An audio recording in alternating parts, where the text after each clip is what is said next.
látàná a sọ àwọn nǹkan bíi 8 àbí 7 lásọ kalẹ̀ 7 ilé àwọn tá a gbé wá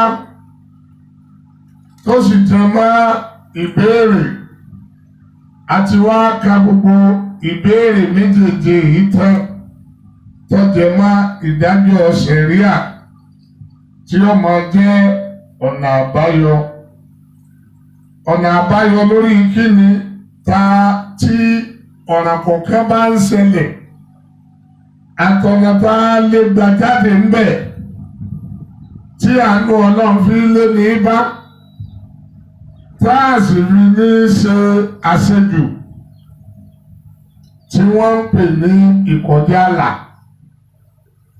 torí pé tọ́ba jẹ́ pé ọba ń gbọ́rọ̀ yìí dáadáa gbogbo ń tẹ́ a bá pè ní kọjá àlà ẹ̀yin náà ti mọ ìjìyà tí ń bẹ ń bẹ Olúwa lẹ́ni tó bá ṣe ju bí mo ti ní kẹ́ ẹ ṣe lọ yóò jẹ ẹ̀ta ìró nínú ìyà tí ò ní rẹ́nì kankan dálẹ̀ àwọn mùmìnì wọ́n máa ń níròrí sí ọ̀rọ̀ tọ́lọ́run bá sọ yìí pé ó lè jẹ́ pé tó fi kọjá àlà ó lè má dùn kékeré báyìí lọ ta ló wá tó ìyà Ọlọ́run ọba mi gbà lálejò tí ọba ti ṣí akíbò sí Ọlọ́run lẹ́ẹ̀kan náà. Allahu Akbar. A jẹ́ pé a mọ̀ wá fura ibi ẹlẹ́ẹ̀kejì tó a sọ fún wa lánàá ni pé mọ́nì kẹfà yókùtàlù lè jẹ́ á ní. ومن أي مكان يقص. Báwo ni a ṣe pa ẹni tó di sáàfù pupa lábẹ́ gbígba ẹ̀san tí Ọlọ́run ló ń pa wá láṣẹ lé lórí àti ààyè wo láàpá wọn sí ibi tá a sùn lánàá nù tá a fi dọ́gbọ́n sọ fún yín pé mọ́sálásí àyè lọ́ọ́ pààyàn ní mọ́sálásí gbogbo bí tá a bá pè nílé Ọlọ́run ìtẹ̀jẹ̀sílẹ̀ di èèwọ̀. Lẹ́ni al-yuqtalu al-jama'a bil-wahid. A ní ǹjẹ́ a lè pa gbogbo jàmáà bil-wahid. ní tìtorí pé wọ́n pẹ́ nìkan. Àwa ní kẹ́ ẹ mọ́jà náà níbẹ̀ lánàá. Wọ́n bá di lénìí kẹ́ ẹ kúkú fẹ̀ kan gbọ́ ní odidi nítorí àwọn aṣẹ́ tá a tún ní. Bí iṣẹ́ tànàlì ṣe lọ bẹ́ẹ̀ náà tòní náà tún lọ bá a ṣe ń fojú wo bọ̀ yìí. Jàmáà dípò ẹnìkan lábẹ́ gbígba ẹ̀san. Náà. إن كان للافتخار واستزهار بالجاه والمقدرة كما فعلوا العرب قبل الإسلام كما قلنا آنفا بسبب نزول الآيتين الكريمتين للقصاص فلا. Wọ́n ní tó bá dá sí pé ní wọ́n ń ṣe fáàrí واستزهار بالجاه àbí wọ́n ń ṣàfihàn iyì tí wọ́n ní àbí pẹ̀lú agbára tó wà lọ́wọ́ tiwọn. كما فعلوا العرب Gẹ́gẹ́ báwọn Lárúbáwá ṣe ń ṣe قبل الإسلام síwájú ká Nábì Muhammad tó dé. كما قلنا آنفا في سبب نزول الآيتين الكريمتين. Gẹ́gẹ́ bá a ti sọ fún yín ṣáájú ipe wọ́n ní nǹkan ìjà agbára yìí máa wá ń gùn wọ́n dépò pẹ́rìn apá obìnrin lọ́dọ̀ wọ́n lè pa ọkùnrin. Wọ́n tó wá jẹ́ pé etí àwọn yìí bójú lẹ́nìí tí wọ́n fi ṣe bẹ́ẹ̀. فلا يجوز. Tí wọ́n ṣe yẹ kò lẹ́tọ̀ọ́ o. ولا يقتل الجماعة بالواحد. Lábẹ́ òfin a lè pa jàmáà nítorí ẹ̀mí kan ṣoṣo. لأن الله شرط في القصاص المساواة ولا مساواة بين الواحد والجماعة. nítorí pé Olúwa mi ti ṣe májẹ̀mú sínú ẹ̀san ò gbọ́dọ̀ ju ara wọn lọ, ó gbọ́dọ̀ wà ní dọ́gbadọ́gba.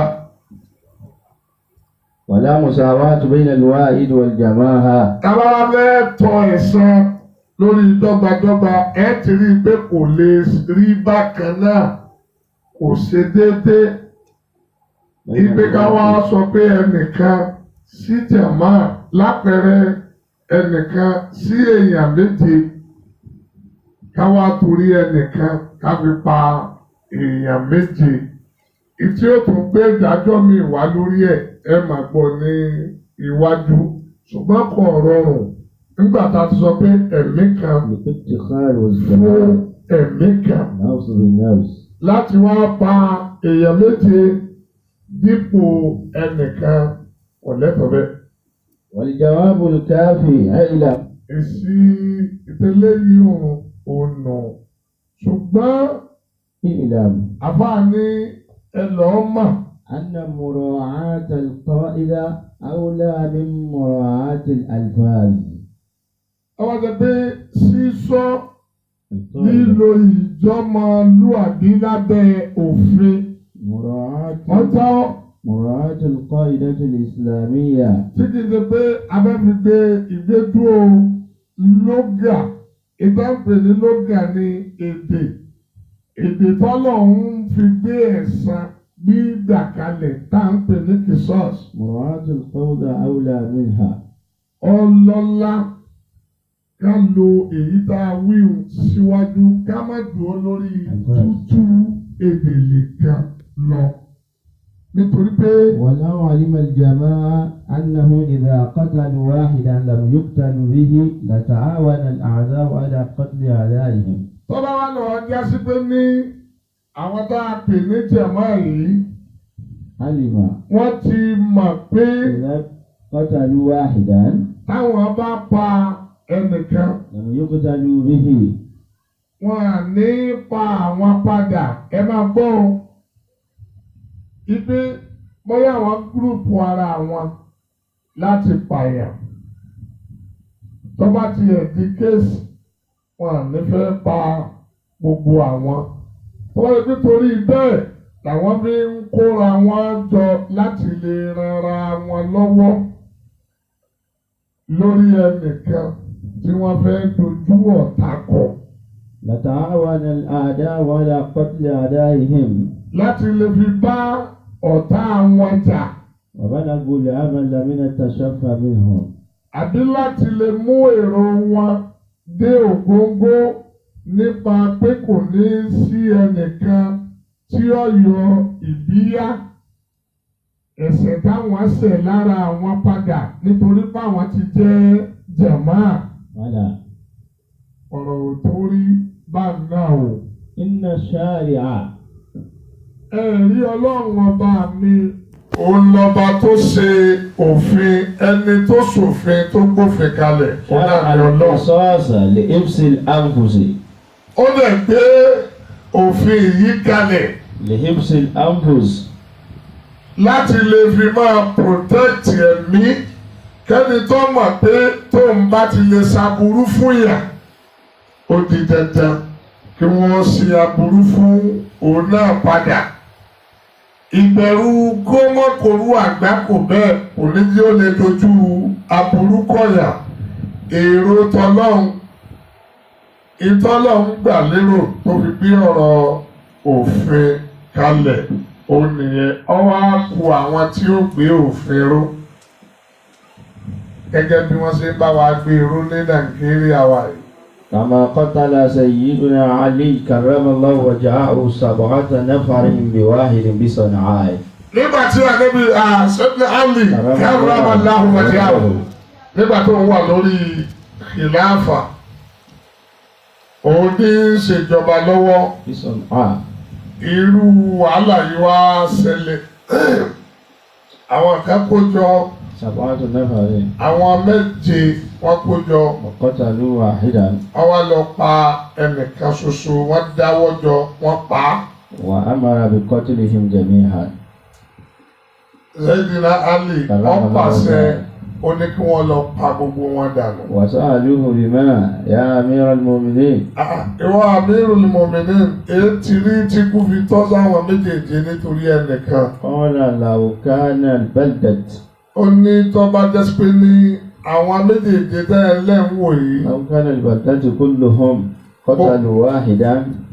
Tó bá jẹ́ pé gbogbo wọn ni wọ́n ní àdìsẹ́mi pé ẹ̀jẹ̀ àjọ dáwọ́ jọ pọ̀ ká pa. لو كان البلاد كلهم قتلوا واحدا قتلتهم جميعا. Kódà kó ṣe gbogbo ìlú ló ní determination pé ẹ̀jẹ̀ àjọ dáwọ́ jọ pọ̀ ká pa. A jẹ́ pé gbogbo wọn náà ní ọ̀lẹ́tọ̀ọ́ àti gbé ayé. Ẹ rí i pé ìdájọ́ Hálì yìí irú ẹ̀ làwọn ará Mákà lò. Ara wọn tí ó tírèsì òfin mọ́ ẹni òjì àgbádùn nínú ìlú ọ̀rọ̀ tá a fẹ́ lọ yanjú lọ́dọ̀ àwọn adájọ́ nù. Gbogbo ibi tíjọba fi aṣọ́bodè kọ̀ọ̀kan sí pé ẹ̀yin ẹ mójútó mi, ẹ̀yin ẹ mójútó ná, ẹ̀yin kò séyìí tí ọ̀la yẹ ń bẹ̀ nítorí pé wọn àròtọ́ lọ́wọ́ ọba pọ̀ mọ́ṣẹ́ tá ń ṣe. ẹ̀yin jama tafsir. كما يزعم قريش النبي صلى الله عليه وسلم وقبائل العرب. irú ẹjọ́ tí Sayyidina Ali dá yìí. أغلظ وجهه. irú ẹ̀ làwọn ará Mákà ni wọ́n fẹ́ fi gbógun ti Ànábì Muhammad. sallallahu alayhi wa sallam. ẹ̀yin ọ̀jọ̀gbọ́n tẹ́ wà pẹ̀lú wa ẹ rí i pé wọ́n ti wò ó pé tí ọba jẹ́ pé ilé kan ṣoṣo lọ́lọ́ pa Ànábì táwọn Kùrẹ́ṣì bá gbọ́ wọn ó dojú ìjà kọ inú ilé yẹn. Wọ́n wá ní gbogbo agboolé kọ̀ọ̀kan ليأتوا نقيبا. kí wọ́n dá èèyàn jọ. Àwọn ọjọ́ máa fi rin gún ọ̀gá wa láì mọ̀ pọ́lọ́ ò nígbà fún wa bẹ́ẹ̀. sallallahu alayhi wa sallam. Irú ìdájọ́ yìí ni wọ́n ń páyà tí wọ́n fi wò ó pé wọ́n à ní sọ pé ولم يستطيعوا قريش أن ilé kan lọ́pàá àbí tí Kùrẹ́ṣì bá tiẹ̀ fẹ́ gbẹ̀san. يستطيعوا. Wọ́n sáni lágbára láti run gbogbo Mọ́kà pátápátá lẹ́ẹ̀kan náà. Ìní wọn fi ní kí wọ́n dá àyàn jọ lọ́kọ̀ọ̀kan. Wọ́n mọ̀ pé àwọn ro tiwọn, Ọlọ́run ọba náà ro tiẹ̀. Lórí èrò yìí ni wọ́n wà tọ́lọ́run fi lọ fún Ànábì ní làbárì. sallallahu alayhi wa sallam. Ìpè wọ́n ti parí ìpinnu wọn o. Wọ́n nínú káwọn ó di ọmọlẹ̀ tó fi kú. Wọ́n nínú káwọn pa ọ́, káwọn ó kún ọ pa. Wọ́n nínú káwọn ó lé ọ jáde. Kí wọ́n pa òun làwọn mú. Wọ́n ti ń kóra wọn jọ. Ṣùgbọ́n èmi Ọlọ́run èyí tèmi bọ́ mú bẹ̀ ni pé jáde nílùú fún wa. Allahu Akbar. Allahu Akbar. ولكم بالقصاص حياة. Ṣé ti rí Ọlọ́run báwọn lára gbígbẹ̀san ìṣẹ̀mí bẹ́ẹ̀ ni la fi tú bàlágà lánàá pé kò sí bàlágà tó ti lè bá. بالقصاص Ẹ̀dá pè ní حياة. bàlágà ni pé ọ̀rọ̀ kan tá a máa yọ ọgọ́rùn-ún ọ̀rọ̀ látara rẹ̀. Báyà sì rọ àmọ́ níwọ̀n ìtumọ̀ rẹ̀ ẹ máa tú tẹ́ fi lo ayé tán ni. Nítorí pé lórí gbogbo nǹkan àyà ìṣiṣẹ́ ń bẹ̀. Àṣé tẹ̀sán bá wà ìmẹ̀sẹ̀mí yóò fi wà. Tẹ̀sán bá wà nífàyàbalẹ̀ yóò fi wà.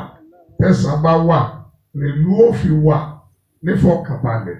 Tẹ̀sán bá wà ìpayà ó wà falaburú láti ṣe aburú. Ẹ̀san ń wá dà. Ta ni ó tọ́? Tá a bá tiẹ̀ tọ́ ibi tá a fẹ́ darí ẹ̀ sí sáájẹ. Sí ìṣẹ́ni tí ó jẹ̀bi náà ni ó tún padà darí. Nígbà tá a bá Ọlọ́run ọba nílẹ̀ ilé ọ̀rọ̀.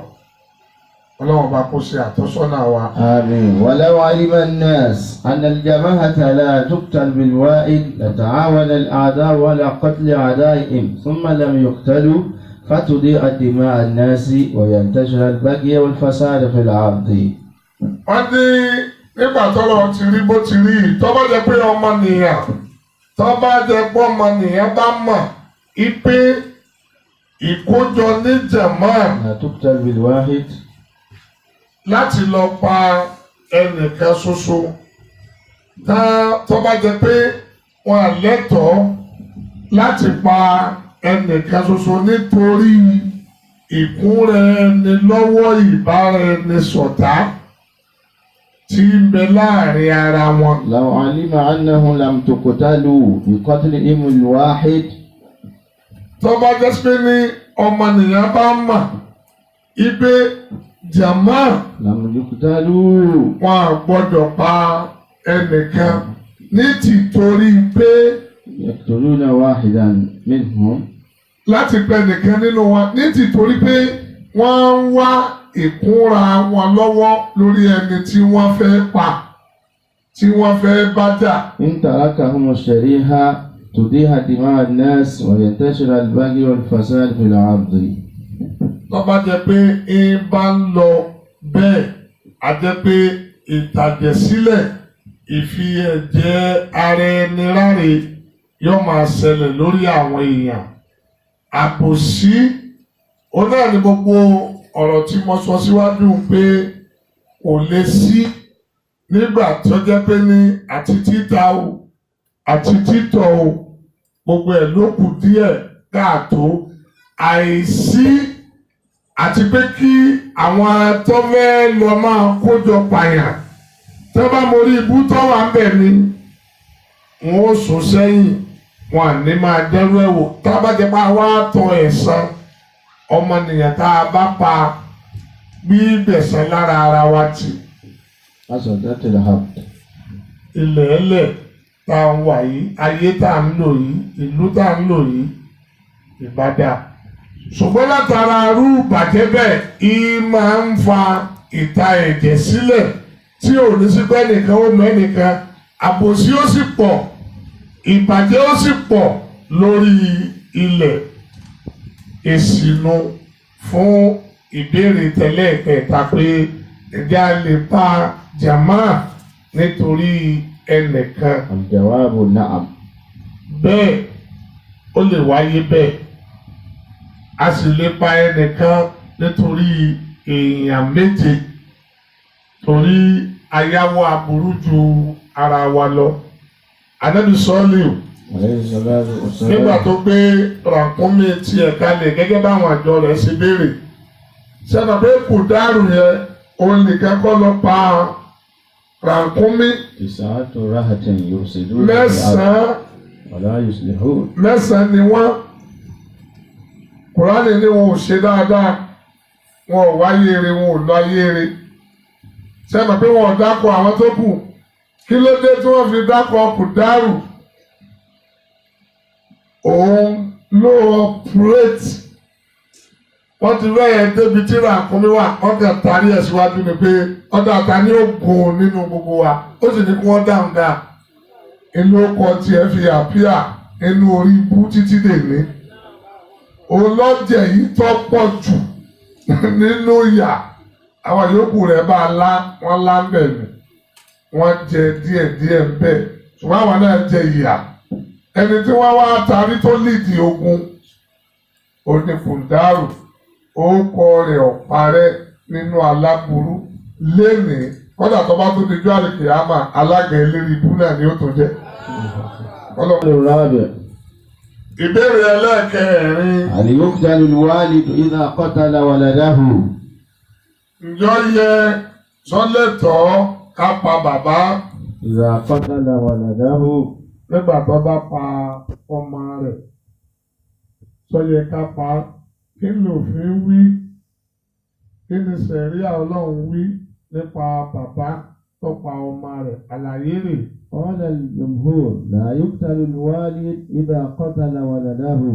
Àwọn àgbáríjọ àwọn àfáà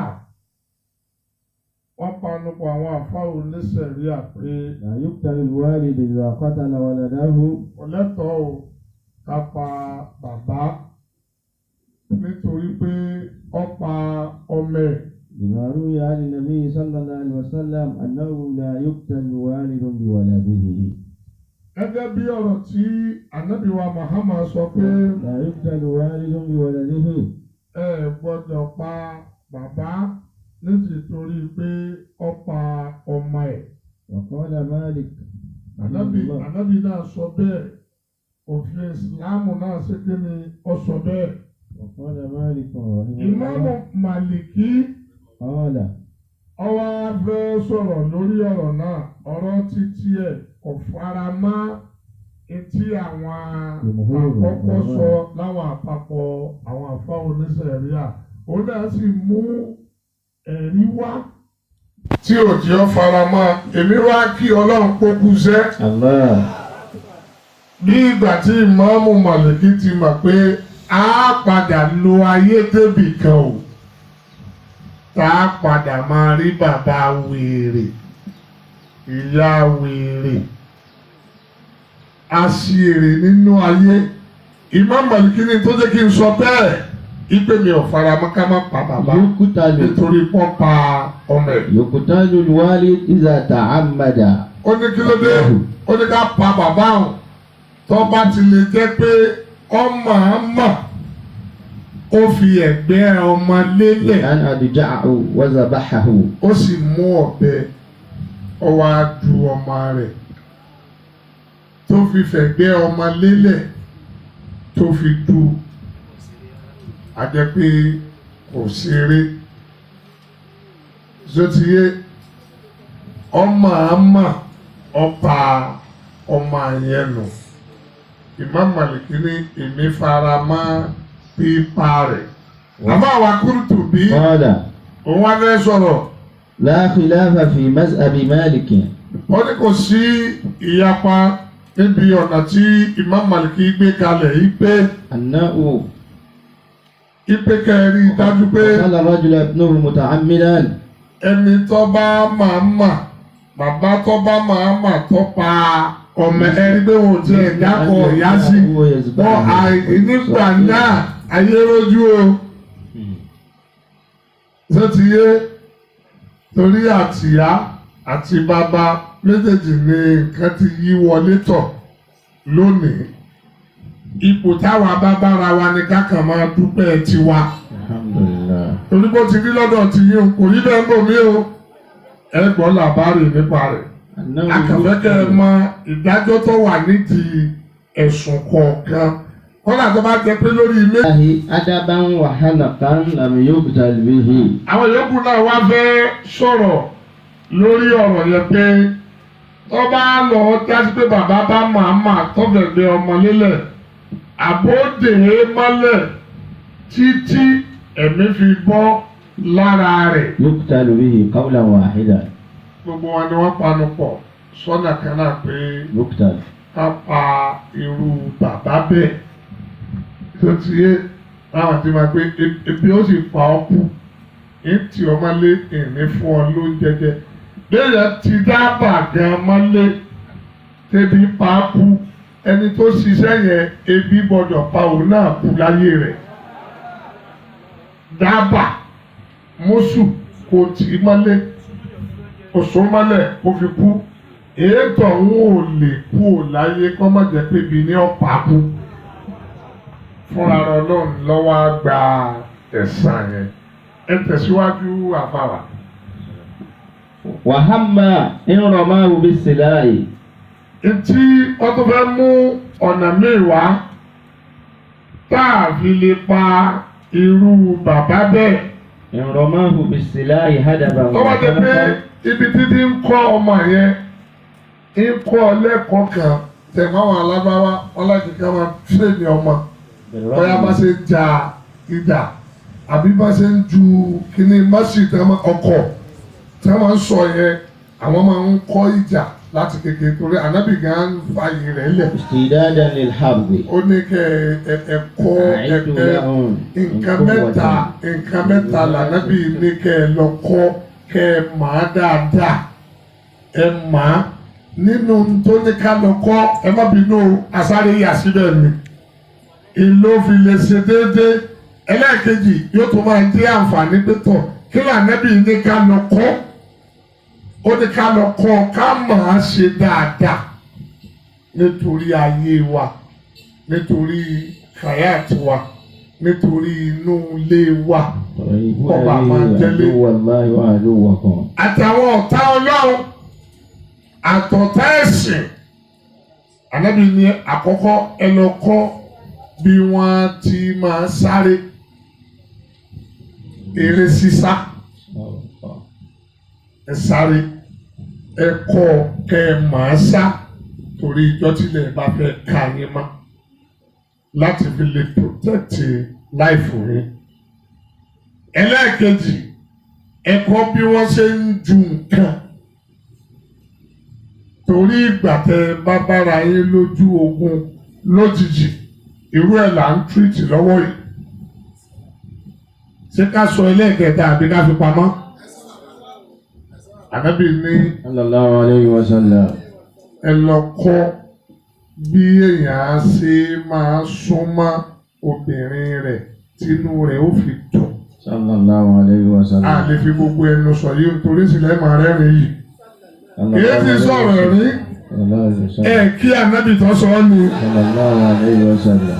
kọ́dà kì í sọkùnrin nìkan ló bá sọ kóbìnrin náà lọ kọ́ béèyàn á ti ṣe tọ́ba kò wọ́n àtọkọ ẹ̀ nìkan tọ́jọ́ pé tínú ọkọ máa fi dùn tí òfin ní jẹ́ pé ibi ọ̀mẹ́rẹ́ ṣe ni ó dìjà tí kálukú òfin wa bá tiẹ̀ lọ lọ́tọ̀ọ̀tọ̀. ẹ wo dọ́tà nábì ti sọ ṣé ń ṣẹlẹ̀ láyé lónìí àbí ọmọ ṣẹlẹ̀. sallallahu alayhi wa sallam. ọtọ́ bá ń ṣẹlẹ̀ bẹ́ẹ̀ ó yẹ kẹ́ kí ànábì Muhammad. sallallahu alayhi wa sallam. ẹ wà kíyèsí rẹ̀ bó ti jẹ́ nù torí pé ẹlòmíì ọ̀mẹ́rẹ́ ṣe tibẹ̀ ní wàhálà ló ti dé. bisilayi hadaban wa hanakan. àwọn tó tún fẹ́ mú ẹ̀rí mi wá ẹ̀rí tó fẹ́ mú wá wọ́n fẹ́ mú wá lórí pé tó bá lọ já sí pé ní bàbá ọmọ yẹn ń kọ́ ọmọ ní bá a ti ju nǹkan hadaban wa hanakan. lójú ìjà ọwọ́ àjù ọba ọmọ yìí gbàgbẹ́ kú. lam yuqtal bihi. a lè pa ní tìtorí ẹ̀ àbí kọjá sí pé ní ṣe training lọ́wọ́ èyí tá a sọ síwájú náà ọjà ẹ̀mọ́ training torí pé training ọmọ lọ́nà kan ló tún jẹ́ wọ́n mú ọ̀rọ̀ training wá ó lè já sí pé ní bọ́yá ń tọ́ ọ lọ́wọ́ bí ó ṣe máa fa nǹkan àbí bí ó ṣe máa gbé idà lọ́wọ́ ní kíní ẹ̀yí ọ̀pọ̀lẹ̀ tó sìn. lam yuqtal bihi. ẹ lè pa bàbá ní tìtorí yẹn. wataghallaza diya fi hukmi shibhil amd. wọ́n ní etí ó sì ní pé yóò sanwó díyà ìdájọ́ tá a wà á dá fún yẹn ní shibhil amd. ó ṣe sí ọfẹ́ jọ ni ọfẹ́ jọ lẹ́yìn ìṣe àtọ̀ ọfẹ́ jọ bí ìgbà pé ọ̀pá ṣùgbọ́n kì í ṣe pé ní ó ní intentionally láti pa kò fínúfíndọ̀ kò máa mọ̀ ọfẹ́ jọ pé ọmọ àmà ìdájọ́ rẹ̀ nù owó díyà tí ó san nígbà jẹ́ pé òun ló bí ọmọ ṣe mọ̀ pé fámìlì náà ni wọ́n ní yóò san fún ṣé yóò tún wá sanwó fún ara rẹ̀ ni ìtọ́ra sì ti gbé pé kó lọ san ẹ̀tọ́ kan kí bóun ní ó sì wá san ta ni ó san fún ẹni tí ó san fún òun ni wọ́n pe kinní kan ní Baitul Mal ilé owó táwọn mùsùlùmí máa ń re owó jọ sí mọ́sálásí máa ń ní yóò lọ sanwó yẹn síbẹ̀ yóò san fún gbogbo mùsùlùmí tọ́mọ tó kú yìí náà ń jẹ́ kan lára wọn tààjọ jẹ́ ọmọ àyà tẹ̀sí sọ́wádìí bákan náà. وترجيح ما ذهب إليه الجمهور وهو أرجى. èyí tó tẹ̀wọ̀n. ما ذهب إليه الجمهور. lọ́dọ̀ àpanupọ̀ àwọn àfa oníṣẹ̀ríà. للنص الوارد الذي أسلفناه. Òun náà ni náàsì tí a sọ síwájú yẹn tá a sọ sókè. لا يقتل الوالد بقتل ولده. Náà ni pé ká má pa bàbá ní tìtorí. من الإقدام Wọ́n على ní tó قتل ní káwọn ولده. sọ bẹ́ẹ̀ ni pé àánú. تمنعه من الإقدام على قتل ولده. Àánú gbọ́dọ̀ wà fún bàbá tí ó kọ̀ fún bàbá láti wá màmá gbé ọmọ rẹ̀ kalẹ̀ kó sì fẹ̀gbẹ́ ẹ̀ lélẹ̀ kó sì dù. Àánú ò ní jẹ́ ó lè ṣe. لأن الأب كان سبب وجود الابن فكيف يكون هو سبب عدمه؟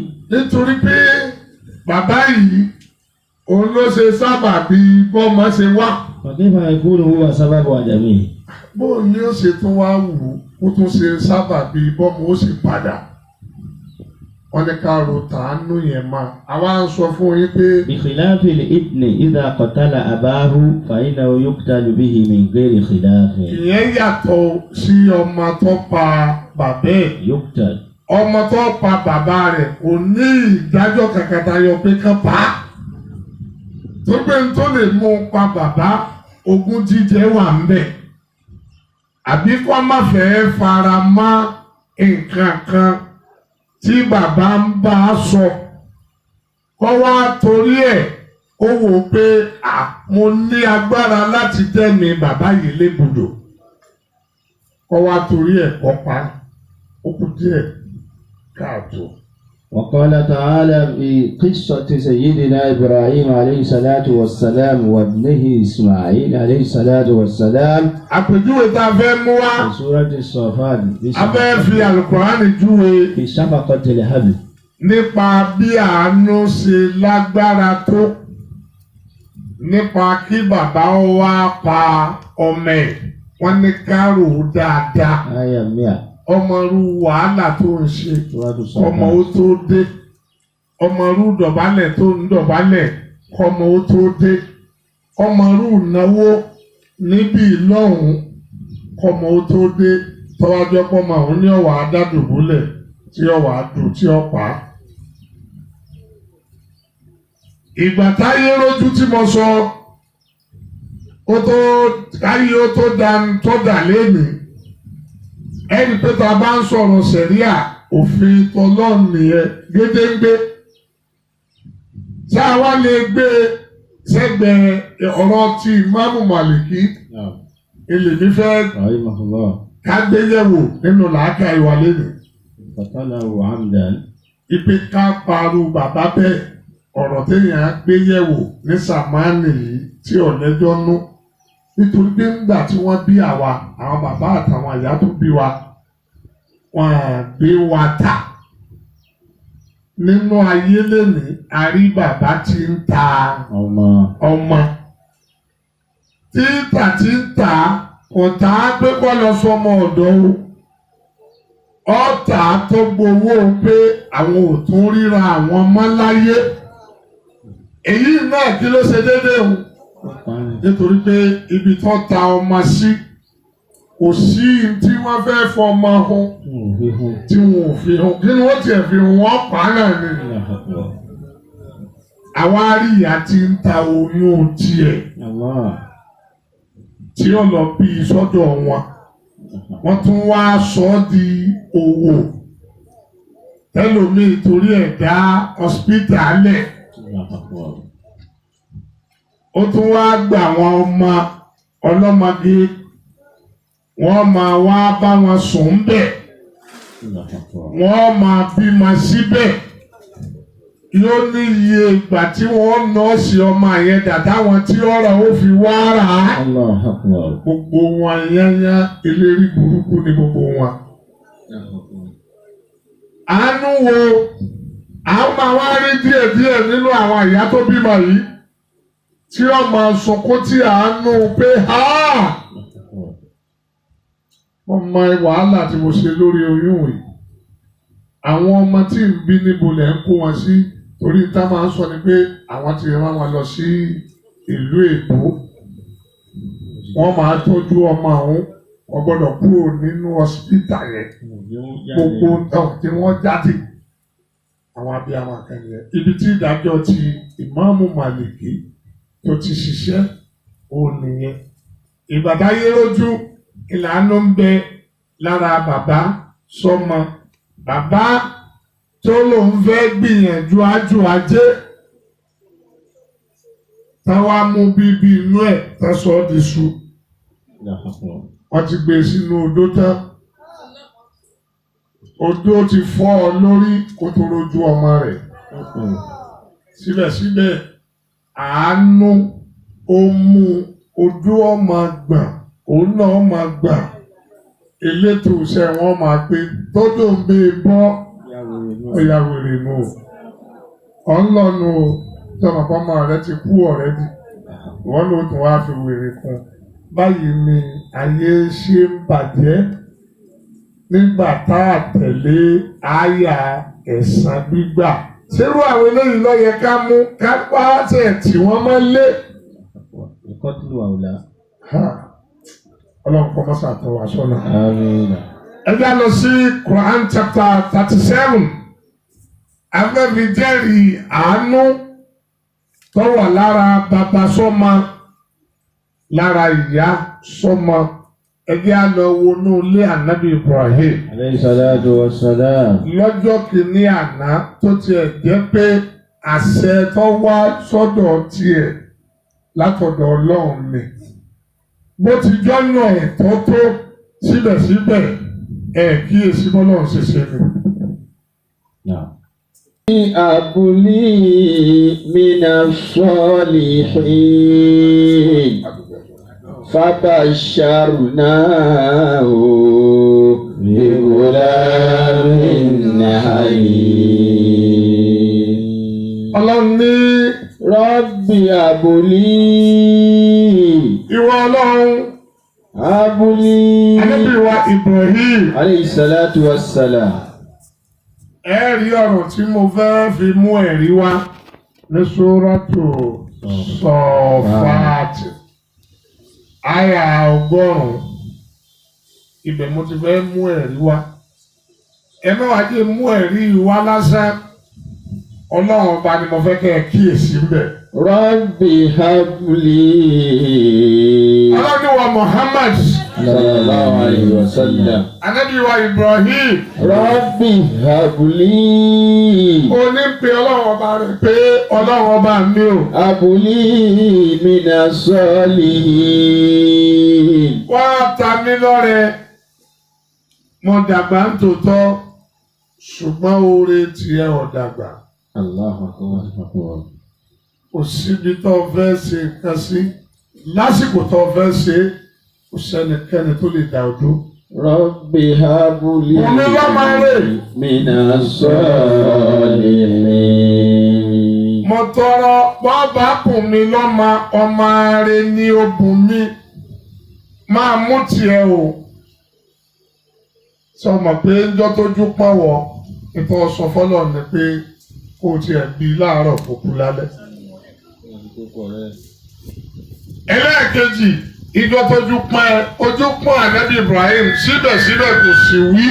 Rabbi habli minas solihin. Olúwa láwọn máa bá bùn mí lọ́mọ gbogbo àsìkò tó bá bùn mí lọ́mọ ọmọ rẹ ètò mo fi ní ẹ má gbọ́ tí mo fẹ́ sọ lásán ẹ̀kọ́ rèé bá a ti pè Ọlọ́run lórí nǹkan tó ń jìyà lé lórí lọ́wọ́. Èwo ni kóhun tiẹ̀ lówó láàárọ̀ kóhun òkú lálẹ́. Ṣáájú àánú àbọ̀ ọ̀rọ̀ èpè tó bá jẹ pé yìí lọ́lọ́run bá máa kì bí ó ṣe ṣe lẹ́nu o. Ànábì Ibrahim kò ṣe bẹ́ẹ̀ o.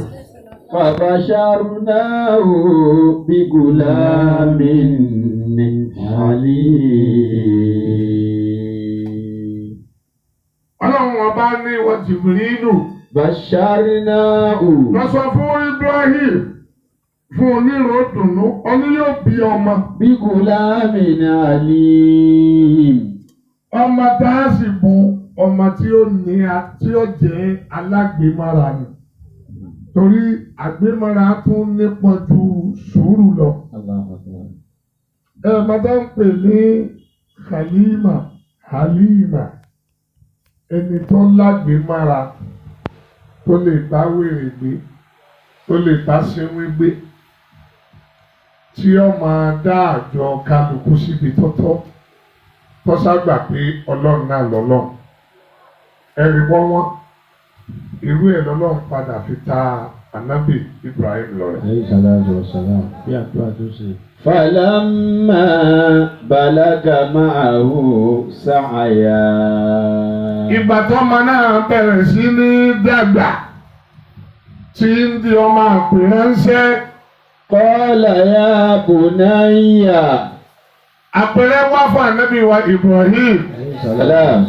Ìlàlá ni pé ó mà dá ọmọ àwọn dùbúlẹ̀. Inni ara fil manami anni adhbahuka. Ó ti kọ́kọ́ wá tó fojú fò pé wọ́n á ti wá du ọmọ àwọn. Ó tún wá lẹ́ẹ̀kejì. Ìbọ̀dẹ̀ lẹ́ẹ̀kẹta Olúwa fúnra rẹ̀ wá fi rẹ̀ hàn. Ìpè àlátọ̀ ńlá kìí sàlá lásán o. Ibrahima tó àdéhùn tó ṣe ń dòní. Àdéhùn tó ṣe pé kọ́dà tá a bá bùn ọ́ o lè dúnbù rẹ̀ fún wa padà. Àdéhùn rẹ̀ la nípa ọlọ́múṣẹ́ o. Ẹni tójú bá ń pọ́n ọ màrún tó wì tínú rẹ̀ bá sì ń dùn. Màá tó wì o kọ́ ọ má sì sọ o. Kọ́ ọmọ sì wí, ìtí wọ́n lérò pọ̀ aṣọ lásán ó ti dẹ́rù.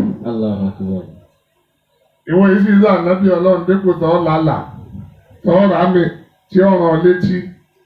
Ó ti jẹ gbèsè ńlá, gbèsè tó tó gbèsè. Fansur maza tara, qala ya abati. Ìwọ máa mi, ìtí mo rí pẹ̀lú rẹ̀ rèé o. Maza tara. À ń sọ àánú tó wà láàrin bàbá sọ́mọ tí òfin ẹ̀kọ́ ọmọ àtọwọ́ òbí ẹ̀ kú. Táwọn ará wọn bàbá wèrè, bàbá dìgbòlugi, bàbá dìdìrì tí wọ́n bí ọmọ tí wọ́n ń lọ tà nítorí báwọn fẹ́ gbọ́ bùkátà. Ìwọ́n bá mi làbárì rèé o bí mo ti rí rèé. Qala ya abati.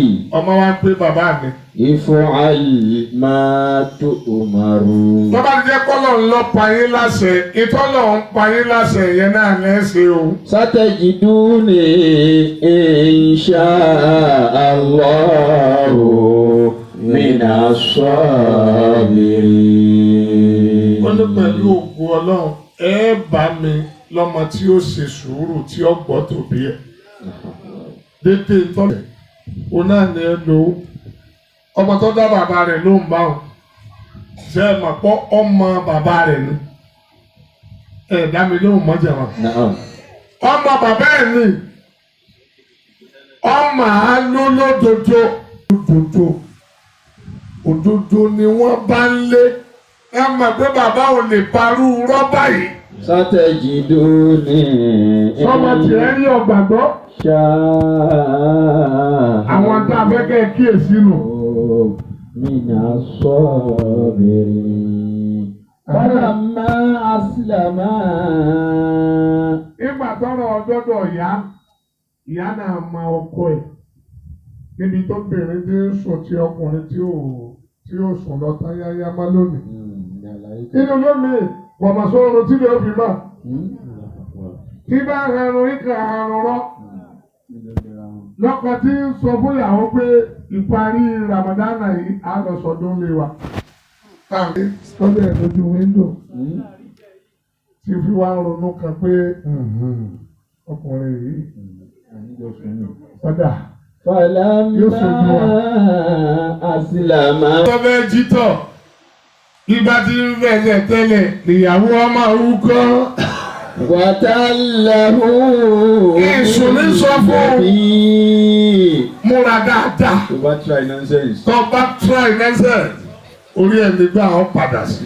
Falamma. Ìgbà ìlú ayé kan ni mò ń sọ fún yín. Aslama wàtàlàhù lil jabin. àti Ájárà àti Ismail àwọn méjèèjì ni wọ́n gbà fún ìyàwó gbà fọ́kọ bàbá gbà fún ọmọ gbà fún bàbá ẹ̀. kíní kan ni wọ́n bá ń lẹ̀ tí wọ́n fi gbà. nísì tẹ́rẹ́rẹ́ o ọjọ́ bí ẹ̀rín ni sí kò máa ṣẹlẹ̀ láwùjọ wa ni. ẹlẹ̀ dáadáa tí àwọn ọmọ sọ pé ẹnu ẹ̀ lájọ wa lẹ́nu kan ṣe nìkan tó lérí ìbú kò sí tọ́jọ́ ló lò wọ́n nílọ òun rẹ̀ yí ẹ̀sẹ̀. bàbá gbà jẹ gbà mú gbà lò